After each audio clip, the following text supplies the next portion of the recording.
చెప్పుచున్న మాట చెవి కలిగిన వారు వినుగాక అని సెలవిచ్చిన జీవము కలిగిన యేసయ్య, ఈ రాత్రి విరిగి నలిగిన హృదయాలకు స్వామి దుర్గము మహాదుర్గము అయి పాలించమని యేసు నామమున ప్రార్థించుచున్నాము తండ్రి, ఆమేన్. మహాదుర్గమయున్న యేసు స్వామి దివ్య దీవెనలు దేవుడు మనెల్లరకు అనుగ్రహించును గాక, ఆమేన్. సరే, ప్రభునందు ప్రియమైన దేవుని పిల్లలారా, దేవుని వాక్యములో నుండి కొద్ది నిమిషాలు దేవుని మాటలు జాగరూకులై వినాలి అని దేవుని సేవకునిగా నేను మీకు తెలియచేస్తూ, ఈ 9వ అధ్యాయము 9వ వచనములో 2 విషయాలు దావీదు గారు పొందుపరిచారు. 2 విషయములకు మరి చివరలో ఒకే అంశమును జతపరిచారు. ఏమిటి ఆ మాటలు అంటే, ఒకటి నలిగిన వారికి, రెండవది ఆపత్కాలంలో ఉన్న వారికి దేవుడు ఏమై ఉంటారు అని మేము ప్రశ్నిస్తే మీరు చెప్పే సమాధానం, ఉదయం లేచిన నుండి మానవుడు సాయంకాలం వరకు వారి వారి కుటుంబాల కొరకు నలిగిపోతూ ఉంటాడు. అనారోగ్యాన్ని బట్టో, లేక కుటుంబ సమస్యలను బట్టో, లేక భార్యను బట్టో, లేక భర్తను బట్టో, లేక బిడ్డలను బట్టో ఆ కుటుంబంలో ఉన్న వ్యక్తి ఏమవుతాడయ్యా అంటే నలిగిపోతూ ఉంటాడు. నలగడము అనగా వారు మోయిచున్న భారాన్ని బట్టి నలిగిపోయేవారు ఉంటారు. రెండవదిగా మనము చూస్తే ఆపత్కాలము, ఏ సమయానికి ఏమి సంభవిస్తుందో తెలియని కాలములో మనమున్నాము. ఆ కాలమే ఆపత్కాలము. ఉదయానికి బాగుగా కనబడవచ్చు, బాగుగా ఉన్నాను అనేటువంటి వ్యక్తికి సడన్గా ఏదో ఒక స్థితి రావచ్చు. అదే ఆపత్కాలము. ఈ 2 కాలములలో, నలిగిన కాలములో లేక ఆపత్కాలములో దేవుడు ఏమై ఉన్నాడు అనగా మహాదుర్గమై ఉన్నాడు. దుర్గము అనగా ఒక శక్తి, దుర్గము అనగా దేవుని యొక్క కాపుదల అని దేవుని సేవకునిగా తెలియజేస్తూ, బైబిల్ గ్రంథములో నలిగిపోయిన ఒక వ్యక్తిని ఈ రాత్రి మీకు నేను చూపించి నా పాఠాన్ని ముగిస్తాను. రాజులు 2వ గ్రంథము 5వ అధ్యాయం. రాజులు 2వ గ్రంథము 5వ అధ్యాయము ప్రారంభ వచనాన్ని చదువుకుందాం. సిరియా రాజు సైన్యాధిపతి అయిన సైన్యాధిపతి నయమాను అనే ఒకడుండెను. అతని చేత యెహోవాయే సిరియా దేశమునకు జయము కలుగజేసి ఉండెను. అతని చేత యెహోవాయే సిరియా దేశమునకు జయము కలుగజేసి ఉండెను. గనుక అతడు తన యజమాను దృష్టికి ఘనుడై దయ పొందినవాడాయెను. అతడు గమనించండి, అతడు మహాపరాక్రమశాలి అయి ఉండెను గాని అతడు కుష్ఠరోగి. దేవుని వాక్యాన్ని జాగరూకులుగా మనం విందాం. ఇక్కడ సిరియా సైన్యాధిపతి అనేటువంటి నయమాను కనబడుతున్నాడు. ఇతడు సిరియా సైన్యమునకు గొప్ప నాయకుడు. దేవుని బిడ్డలారా, బహిరంగముగా ఆయన చాలా పరాక్రమశాలి. ఆయన వలె మాట్లాడేవాడు లేడు. ఆయనలాగా సైన్యాన్ని నడిపించే యోగ్యత లేని వారు ఆ దేశంలో ఎవరు లేరు. కానీ ఒకే ఒక్కడు, ఆయనే దేవుని దృష్టికి ఘనత పొందినవాడు, లేక ఘనుడైనటువంటి వాడు, పరాక్రమశాలి అయినటువంటి నయమాను. ఈ నయమానుకి నలుగుడు కనబడతా ఉంది. చూడడానికి అతడు పైకి బాగానే కనబడుతున్నాడు అనుకోవచ్చు, కానీ అతని దేహానికి ఏముంది అంటే కుష్టు రోగం ఉంది.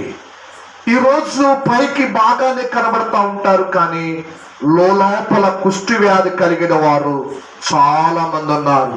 కుష్టి వ్యాధి మానవ శరీరాన్ని ఏం చేస్తుందమ్మా? తినివేస్తా ఉంటది. పై కొద్ది రోజులకి ఆ శరీరం అంతా ఏమవుతాయి అంటే తింటూ లేక ముక్కలు ముక్కలుగా ఊడిపోతూ ఎలా ఉంటుందో, అలాగే ఆత్మీయ స్థితిలో పైకి భక్తిగా కనబడుతున్న లోపల కుష్టు కలిగిన భక్తులు చాలా మంది ఉన్నారు. దేవుని బిడ్డలారా, ఈ సిరియా సైన్యాధిపతి అతడు చాలా నలిగిపోతున్నాడు. అతనికి ఉన్న వ్యాధిని బట్టి సమాజంలో మొలకెళ్ళి కూర్చోలేడు, నలుగురితో కలిసి ఆనందంగా ఉండలేడు, అతడు రాజుతో పైనము చేయలేడు, లేక రాజు చేసే భోజనానికి అతడు అనర్హుడు. ఇవంతా అతని పుట్టుండగా అతని పైకి సిరియా సైన్యాధిపతే కానీ అతనుకున్న వ్యాధిని బట్టి అతను ఏమవుతున్నాడు అంటే నలిగిపోతున్నాడు. దేవుని బిడ్డలారా, నలిగిపోయే వారికి దేవుడు మహాదుర్గమై ఉంటాడు అనే విషయాన్ని నేను మీకు తెలియచేస్తూ, గమనించండి, ఈ నలిగిపోవచ్చినటువంటి వ్యక్తి ఒకానొక దినమున యుద్ధానికి వెళ్ళాడు. గమనిద్దాం, అక్కడ చదివిన మాటను మనం చూస్తే, సిరియన్లు గుంపు గుంపులుగా బయలుదేరి ఇశ్రాయేలు దేశం మీదకి పోయుండిరి. నుండి దేవుని బిడ్డలారా, ఇశ్రాయేలీల మీదకి సిరియా జనులు యుద్ధానికి వెళ్ళినప్పుడు ఇశ్రాయేలుల మీద జయము పొందు వస్తూ ఒక చిన్న బిడ్డను ఏం చేసుకున్నాడు? ఆమెనా సైన్యాధిపతి తెచ్చుకున్నాడు. ఎందుకయ్యా అంటే తన భార్యకు పరిచర్య చేయడానికి ఈ పని పిల్లని తీసుకొచ్చాడు. అనగా దేవుని బిడ్డలారా, ఆపత్కాలమందు యెహోవా నీకు కూర్చండి ఉత్తరమిచ్చును గాక అని 20వ అధ్యాయములో చదువుదాం. కీర్తన 20వ అధ్యాయము మొదటి వచనం అనుకుంటా అక్కడ మనకు కనబడుతుంది. కీర్తన గ్రంథము 20వ అధ్యాయము మొదటి వచనం. ఆపత్కాలమందు యెహోవా నీకు ఉత్తరమిచ్చును గాక, యాకోబు దేవుని నామము నిన్ను ఉద్ధరించును గాక. ఆపత్కాలములో మహాదుర్గము. ఇతనికి జయము పొంది వచ్చుచున్నప్పుడు అతను ఒక చిన్నదాన్ని తీసుకుని వచ్చారు. ఆ చిన్నది తన భార్యకి ఏం చేస్తా ఉందండి? పరిచర్య చేస్తా ఉంది. దేవుని బిడ్డలారా, సిరియా దేశము చిన్నదే కానీ ఇశ్రాయేలు దేశము చాలా పెద్దది. చూడండి, సిరియనులో యేసు ప్రభు అంటే తెలియని వారు ఉన్నారు, కానీ ఇశ్రాయేలు ఎవరున్నారు? అమ్మా, ఇశ్రాయేలు ఎవరున్నారు? మాట్లాడాలి. ఇశ్రాయేలు ఎవరున్నారంటే నువ్వు చెప్పుకుంటే వెళ్ళరా బాబు అన్నట్టుగా ఉంది. ఇశ్రాయేల్లో దేవుడున్నాడు. 121వ కీర్తన 4వ వచనం చదవండి. 121వ కీర్తన 4వ వచనం. ఇశ్రాయేలును కాపాడువాడు కొనకడు నిద్రపోడు. చాలండి. ఇశ్రాయేలును కాపాడే దేవుడు నీవు ఆపత్కాలములో ఉన్నప్పుడు, లేక నువ్వు నలిగిపోతున్నప్పుడు, కృంగిపోతున్నప్పుడు, నీకున్న కష్టాన్ని బట్టి అయ్యో నా జీవితం ఎలాగుంది అని నువ్వు కన్నీరు కారుస్తున్నప్పుడు నీ కన్నీరును తుడిచే దేవుడు ఉన్నాడు.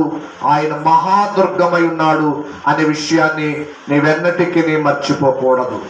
దేవుని బిడ్డలారా, ఇక్కడ సిరియా సైన్యాధిపతి తనకున్నటువంటి శరీర అనారోగ్యాన్ని బట్టి అతను నలిగిపోతున్నప్పుడు ఒక దినాన్న దేవుడు అతని ఎడల కనికరము చూపించి, చూడండి, ఇశ్రాయేలు దేశము నుండి ఒక చిన్నదాన్ని తీసుకుని వచ్చినట్లుగా బైబిల్ గ్రంథములో మనం చూస్తున్నాం. చదువుతాం. ఆ మాటను మనము చూస్తే, ఆ చెరగొని తేగ అది నయమాను భార్యకు ఏం చేస్తుందండి? అతడు రోగి అయినా, అతడు రోగి అయినా తన భార్య యొక్క ప్రేమను ఆయన పొందినవాడు. రెండవది, అతడు రోగి, అతడు గొప్ప ఉద్యోగములో ఉన్న తన భార్య కష్టాన్ని ఇతడు పట్టించుకునేవాడు. గమనించాలి.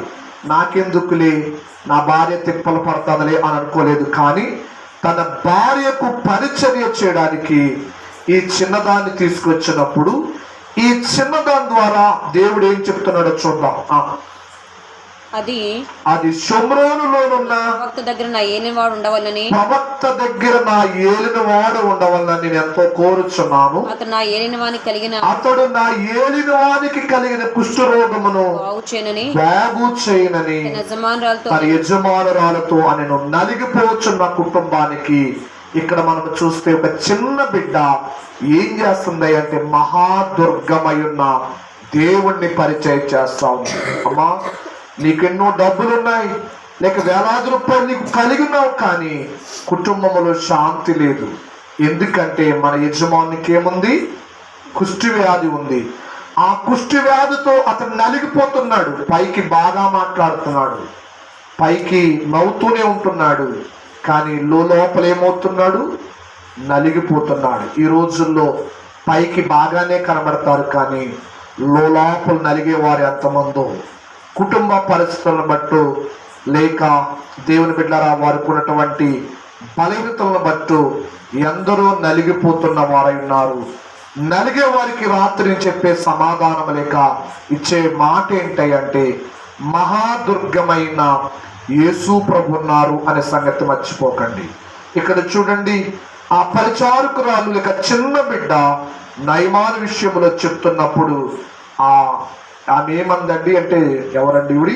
ఆ సైన్యాధిపతి భార్య, ఇక నయమాను భార్య ఈ పని పిల్లల తిట్ల, నువ్వు మాకు చెప్పేదేంటి, నోరు మోసుకుని నువ్వు పని చేయి అని అనలా.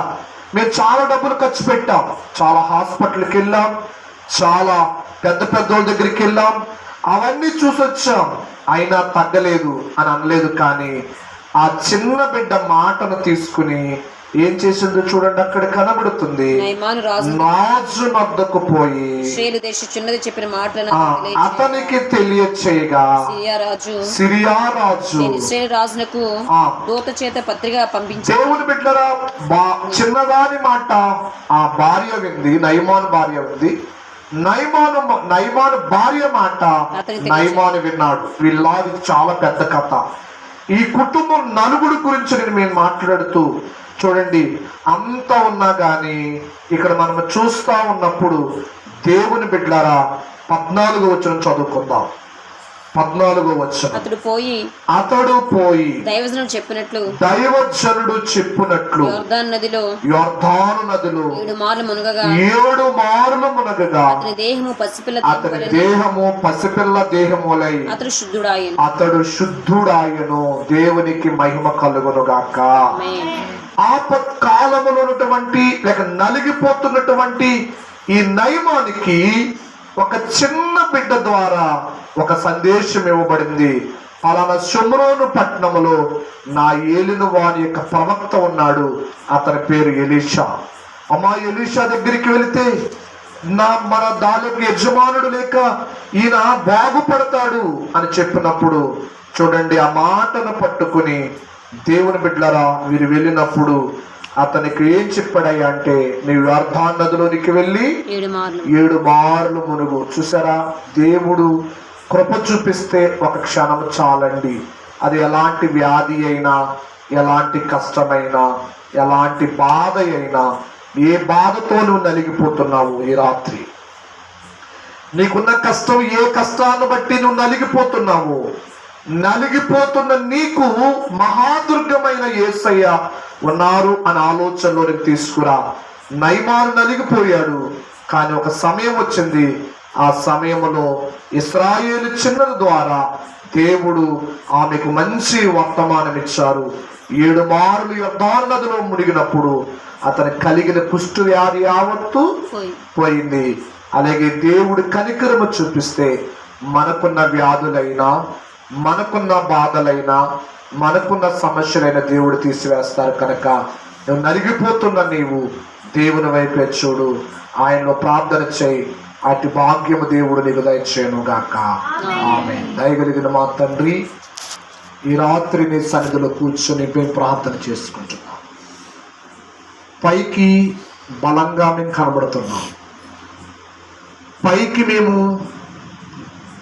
అందముగా కనబడుతున్నాం, పైకి మేము గొప్పవారిగా కనబడుతున్నాం, కానీ లోపల మాకు నలుగుడయ్యా భర్తను బట్టి భార్యకు, భార్యను బట్టి భర్తకు, బిడలను బట్టి తల్లిదండ్రులకు, అయ్యా తల్లిదండ్రులను బట్టి బిడలకు ఎంత నలుగుడో స్వామి. ఈ కడవరి కాలములో యేసయ్యా మాకున్న వ్యాధులను బట్టి మేము నలిగిపోతున్నాం. ఎన్ని మందులు వేసుకుంటున్నాం, ఎంతమంది డాక్టర్లు మేము సంప్రదిస్తున్నాం. దేవా, మా కుటుంబంలో శాంతి లేదయ్యా. మా బిడ్డలను బట్టి మాకు వేదన తండ్రి, మా కుటుంబ సభ్యులను బట్టి మాకు వేదన యేసయ్యా. యేసు, ఈ రాత్రి మా వైపు మీరు తేరుచు. నయమాను విషయంలో మీరు ఎలాగూ మేలు చేస్తారు. ఆపత్కాలములు మహాదుర్గమగును నాకున్న ఆపత్కాలములు ఆనందముగా మార్చు దేవా. ఏ క్షణం ఏమి సంభవిస్తుందో తెలియని కాలములో మేమున్నాము తండ్రి. మా కలిగిన ఆపత్కాలం యావత్తు మీరు తీసివేయమని ఈ రాత్రి మీ పాద సన్నిధిలో ప్రార్థిస్తున్నా. అయ్యా, షడ్రక్, మెషక్, అబేద్నెగోలకు ఆపత్కాలములో వారు ఉన్నప్పుడు అగ్నిలో నుండి స్వామి వారిని మీరు తప్పించారు కదా. అయ్యా, ఈ రాత్రి మాకు ఏ కష్టాలు ఉన్నాయో మా బిడ్డల జీవితాల్లో, అయ్యా మా ఇరుగుపురు వారి జీవితాలు ఏ సమస్యలు ఉన్నాయో తండ్రి, ఈ రాత్రి మీ పాదాల చెంత ప్రార్థన చేస్తున్నా. నలిగిపోవడం మీకు ఇష్టం లేదయ్యా. అయ్యా, మీరు మా కొరకు గెత్సేమనే తోటలో నలిగిపోయారు స్వామి. అయ్యా, కలవరి సిలువలో మీరు నలిగిపోయారు యేసయ్యా. నలిగి మీరు కాచే రక్తము ద్వారా మాకు స్వస్థత ఇచ్చినందులకై వందనాలు. ఈ రాత్రి నయమాన్ని మీరు ఎలాగో జ్ఞాపకం చేసుకున్నారు. అయ్యా, మాలో లోపల ఉన్న కుష్ఠము స్వామి మా విశ్వాసాన్ని తినేస్తుందయ్యా. మా భక్తిని తినివేస్తుంది స్వామి. లోకానికి నాయన భక్తిగా కనబడిన లోపల స్వామి భక్తి లేని వారమయ్యా. లోపల విశ్వాసం లేని వారము తండ్రి. మమ్మల్ని క్షమించు దేవా. ఈ రాత్రి మీ పాద సన్నిధిలో చేరి ప్రార్థన చేసుకుంటున్నాం. అయ్యా, మాకు స్వస్థతను దయచేయండి, ఆరోగ్యం ఇవ్వండి, ఆయుష్కాలం ఇవ్వండి. చేసిన ప్రతి ప్రార్థనకు నెరవేర్పును దయచేసి అయ్యా, సిరియా దేశంలో ఉన్న చిన్నది స్వామి ఎలాగును నా నాయన భార్యకు చెప్పినప్పుడు నయమాను స్వామి భార్య మాటకు లోబడినట్లుగా ఈరోజు భార్యాభర్తల మధ్యలో తండ్రి ప్రేమలు తగ్గిపోయి నీ దేవానికి స్తోత్రములు యేసయ్యా. అట్టి ప్రేమను చిగురింపచేసి తండ్రి నయమానికి స్వస్థత ఇచ్చినట్లుగా ఈ రాత్రి ప్రభువా ఎవరి బలహీనతతో ఉన్నారో వారందరికీ స్వస్థత దయచేసి మహిమను పొందండి. మీ కలవరికి రక్తము ప్రతి ఒక్కొక్కరి పైన ప్రోక్షింప చేయండి. వచ్చిన చిన్న బిడ్డలను బట్టి వందనాలు. ఆ బిడ్డల తల్లిదండ్రులను మీరు దీవించండి, కుటుంబ సభ్యులను ఆశీర్వదించండి. యేసు నామమున ప్రార్థించుచున్నాము తండ్రి, ఆమేన్. కూర్చుందాం. నేను సాక్ష్యం ఉంటే విందాం, లేకపోతే కాలు పాట పాడుతూ కాలు చెల్లించుకుందాం.